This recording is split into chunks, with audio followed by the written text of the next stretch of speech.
Bonjour à tous et bienvenue pour tout savoir sur l'Ordre Noir, ces êtres surpuissants qu'on appelle les enfants de Thanos, en tout cas dans le MCU, et qui combattront les héros dans Infinity War.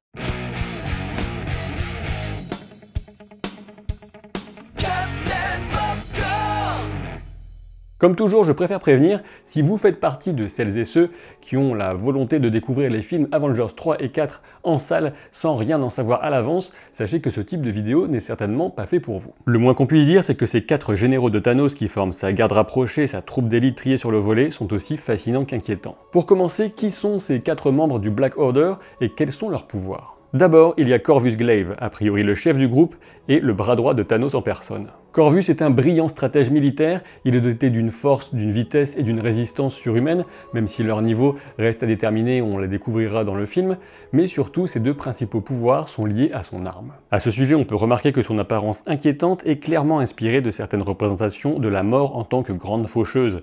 Cette inspiration est d'ailleurs renforcée par son nom, Corvus, le nom latin du corbeau, souvent associé à la mort du fait de son régime de charognard. Justement, en parlant de faucheuse, on pourrait traduire par fauchard le mot anglais glaive qui désigne sa terrible arme à deux mains, même si un fauchard n'a pas de double lame. Petite précision au passage, en français, un glaive désigne bien évidemment une épée, notamment l'arme romaine, alors que guisarme ou fauchard sont les termes les plus adaptés à cette arme d'ast d'apparence fantaisiste. Cette arme a donc deux attributs essentiels, l'un offensif et l'autre défensif. Au niveau offensif, sa lame dispose d'un tranchant hors du commun. Dans les comics, elle est capable de couper les atomes eux-mêmes. Quant au pouvoir défensif de l'arme, on peut dire qu'il est carrément ultime. En effet, tant que le fauchard reste intact, eh bien Corvus Glaive peut guérir de n'importe quelle blessure et il peut même revenir d'entre les morts. Alors évidemment, cela n'est valable que dans les comics, reste à voir ce qui sera appliqué dans le film, mais je pense que la destruction de son arme, de son fauchard, pourrait signer sa mort définitive dans le film.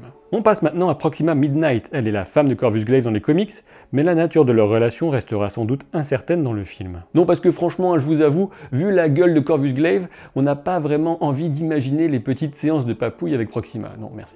Il faut bien dire que ces deux personnages, Corvus Glaive et Proxima Midnight, sont assez proches en termes de rôle, de concept, et de toute évidence, ils combattront au moins une fois côte à côte. Tout comme Corvus, Proxima dispose d'une force, d'une vitesse et d'une résistance surhumaine, avec encore une fois un niveau indéterminé, on le découvrira dans le film, mais elle est a priori plus résistante que lui aux dommages, sachant en revanche qu'elle ne dispose pas évidemment du pouvoir de régénération lié à l'arme très particulière de Corvus. Mais attention, ce n'est pas pour autant qu'on peut dire que Proxima n'est pas correctement équipée. En effet, elle dispose d'une lance qui ressemble plutôt à un trident dans sa version cinéma. Dans les bandes dessinées, cette arme forgée par Thanos en personne ne manque jamais sa cible et cause des dommages énormes, quelle que soit la résistance de l'adversaire. Une fois lancée, elle se transforme en rayon d'énergie cosmique, pour faire simple, alors que dans le film, elle semble un peu moins surpuissante. Et pour ce qui est de ne jamais rater sa cible, la bande-annonce nous démontre que Steve Rogers n'est pas vraiment d'accord. Et si vous vous demandiez pourquoi Vision semblait si gravement blessé dans les trailers, alors qu'il est clairement l'un des personnages les plus puissants et résistants des Avengers, c'est très certainement parce qu'il a été frappé soit par l'arme de Corvus, soit par celle de Proxima. Et le problème d'armes aussi dévastatrices, c'est qu'elles peuvent toujours être retournées contre leur propriétaire, et c'est clairement ce que fait Black Widow avec la lance de Proxima Midnight contre Corvus Glaive dans un spot tout récent. Mais je reviendrai un petit peu plus tard dans cette vidéo sur quelques hypothèses concernant les héros qui pourraient venir à bout, une fois pour toutes, de ces terribles enfants de Thanos. Le troisième membre de l'Ordre Noir est Cull Obsidian dans les comics, son nom est Black Dwarf, qu'on peut traduire par nain noir. Et si Marvel et derrière Disney ont décidé de modifier ce nom, c'est sans doute pour éviter quelques connotations qui ne sont pas forcément politiquement correctes, mais de base ce nom est surtout ironique, puisque Black Dwarf, le nain noir, est un mec super grand et super balèze. Et oui, celui qu'on appellera donc Cull Obsidian est sans aucun doute possible le plus fort physiquement parmi les membres de l'Ordre Noir, ainsi que le plus résistant, puisque sa peau est réputée comme presque invulnérable. Il faut aussi ajouter que le personnage dans les comics est particulièrement dense et donc lourd, mais impossible pour le moment de savoir si cette particularité sera reprise dans les films. La deuxième bande-annonce a révélé l'énorme hache que ce monstre manie. Un set Lego montrait que l'Obsidian maniant deux masses reliées par une chaîne, mais il peut s'agir de l'un des nombreux exemples de différence entre les jouets et le film. Il faut aussi savoir, même si c'est plus pour l'anecdote, que dans les comics, que l'Obsidian est présenté comme le frère de Corvus Glaive, mais je ne pense pas que cette notion sera reprise dans Avengers 3, du fait tout simplement de leur apparence très dissemblable. Le quatrième et dernier membre de l'Ordre Noir, tout du moins à l'écran, est Ebony Maw. Il dispose d'une intelligence extrêmement élevée, ainsi que d'une capacité surnaturelle de persuasion. Alors peut-être que certains de prime abord pourraient le considérer comme le moins dangereux du groupe, mais ce serait une grave erreur que de le sous-estimer, surtout dans la version de ce personnage que le film va présenter. Comment ça, la version que le film va nous présenter? Attendez, je vous explique. En effet, je viens de sous-entendre que dans les comics, l'Ordre Noir n'est pas composé de 4 membres, mais de 5. Supergiant, tel est le nom de celle qui complète cette sombre équipe sur le papier. Un nom étrangement choisi puisque cet extraterrestre dispose surtout de pouvoirs mentaux surpuissants, lui permettant de contrôler l'esprit de plusieurs personnes à la fois. Et il faut bien dire que pas mal de fans des comics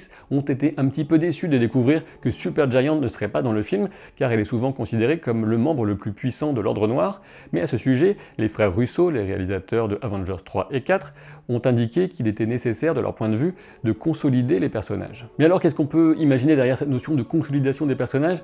Eh bien, c'est très simple, les frères Russo ont adapté ces personnages et leurs pouvoirs aux besoins de leur film, et du coup, certains des pouvoirs de Supergiant ont simplement été confiés à Ebonimo, en tout cas, c'est ce que je pense.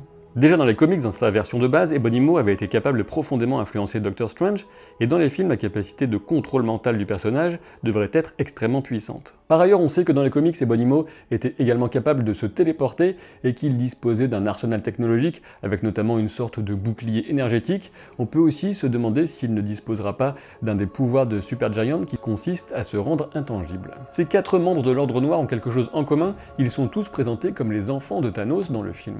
On a toutes les raisons de supposer qu'ils sont les enfants de Thanos, au même titre que Gamora et Nebula, à savoir des membres de différents peuples et mondes que le Titan a détruits, mais en prenant soin d'emporter avec lui un dernier survivant. Et on sait que Thanos est aussi attaché à eux, qu'on pourrait l'être un objet bien pratique qui nous tient à cœur. Et oui, quand je vous dis que c'est un grand sentimental ce Thanos, bon, je me moque un petit peu, mais ce qui est bon à savoir, c'est que son point de vue sera présenté de façon plutôt correcte a priori dans le film, puisque c'est lui qui aura le plus de temps de présence à l'écran, et juste derrière, on retrouvera Thor. À partir de ce point dans la vidéo, je vais évoquer quelques hypothèses, mais aussi quelques certitudes concernant les membres de l'Ordre Noir. Du coup, si vous préférez éviter ce type de spoiler ou pseudo-spoiler, vous pouvez éventuellement quitter la vidéo dès maintenant, mais attention bande de petits chenapans, n'oubliez pas de laisser un pouce en l'air et de vous abonner si ce n'est pas encore le cas. Concernant la répartition des membres de l'Ordre Noir dans le film, on a déjà plusieurs certitudes. La première, c'est qu'ils seront tous réunis au début du film avec leur maître pour l'attaque du vaisseau des réfugiés d'Asgard. Mais que vont devenir Valkyrie et Heimdall?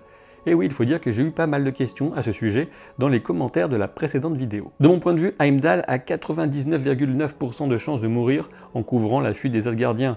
Valkyrie devrait justement les mener en sécurité, peut-être grâce au vaisseau volé au grand maître dans Thor Ragnarok. Quant à Korg, le gladiateur de pierre, il fera aussi partie des survivants. Pour ce qui est de Loki, il est possible que Thanos le tue dès ce moment-là, ce qui ne ferait qu'alimenter la soif de vengeance de Thor pour la suite. Et lors de ces tout premiers affrontements qui marqueront le début du film d'un grand coup, il y aura peut-être un premier combat entre Hulk et Cull Obsidian, mais ça peut être aussi directement Thanos qui bottera le cul de notre géant vert préféré. La deuxième certitude, c'est que Corvus Glaive et Proxima Midnight iront attaquer Vision et la Sorcière Rouge à Édimbourg. Et c'est là que Steve, Sam et Natasha viendront à la rescousse, et quand on y pense en termes de puissance brute, ces trois-là qui aident les deux premiers, c'est plutôt amusant, sachant que Vision et Scarlet Witch sont totalement surhumains en théorie. Un spot récent nous montre un bref passage d'un combat entre Black Widow et Corvus Glaive. Normalement, une humaine sans pouvoir comme Black Widow, aussi entraînée soit-elle, ne devrait avoir aucune chance contre Corvus Glaive, mais c'est un exemple d'adaptation des niveaux de pouvoir pour permettre à chaque héros de prendre part activement au combat. La troisième certitude, c'est que Cull Obsidian et Ebonimo attaqueront le Sanctum Sanctorum, où se trouveront Doctor Strange, Wong, Tony Stark et Bruce Banner. Et là, c'est juste une petite idée comme ça, mais je me dis que Cull Obsidian devrait être largement suffisant pour fournir une diversion permettant à Ebonimo de s'occuper de Doctor Strange seul à seul, mais je ne sais pas si ce face-à-face aura lieu aussi rapidement dans le film. En tout cas, dans un comics officiel qui sert de préquel au film, on découvre que le Doctor Strange a étudié l'emplacement des pierres d'infinité. Il n'est pas impossible que la torture qu'a révélé le second trailer vise justement à lui extorquer ces informations. Ou alors il peut carrément s'agir d'un lavage de cerveau pur et simple, mais pour le savoir, il faudra attendre de voir le film, et oui, heureusement, il nous réserve encore pas mal de surprises. Par ailleurs, j'aimerais bien rajouter un petit quelque chose au sujet d'Ebonimo, même si pour l'instant absolument rien ne nous permet d'évoquer une trahison d'Ebonimo envers Thanos, eh bien on sait que les motivations de ce personnage seront parmi les plus ambivalentes de tous les membres de l'Ordre Noir. La quatrième certitude, c'est qu'au moins 3 des membres de l'Ordre Noir combattront dans la bataille du Wakanda, sachant que pour ce qui est de la situation d'Ebonimo à ce moment-là, elle n'est pas encore très claire. Quoi qu'il en soit, cette bataille du Wakanda s'annonce totalement épique.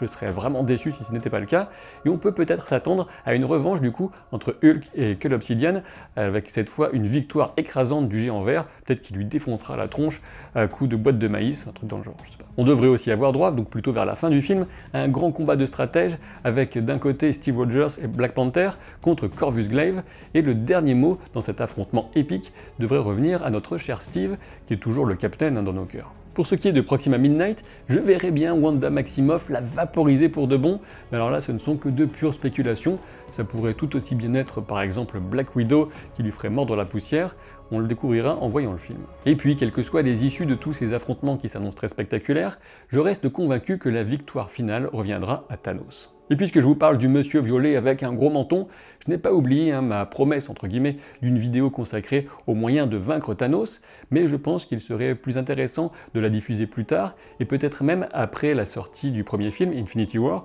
car à ce moment-là, on aura les idées plus claires. Pour ce qui est des prochaines vidéos Marvel sur la chaîne, j'hésite entre deux classements. Le premier serait celui des personnages les plus puissants du MCU, parmi les héros, et l'autre serait consacré aux meilleurs méchants, alors n'hésitez pas à me donner vos préférences dans les commentaires.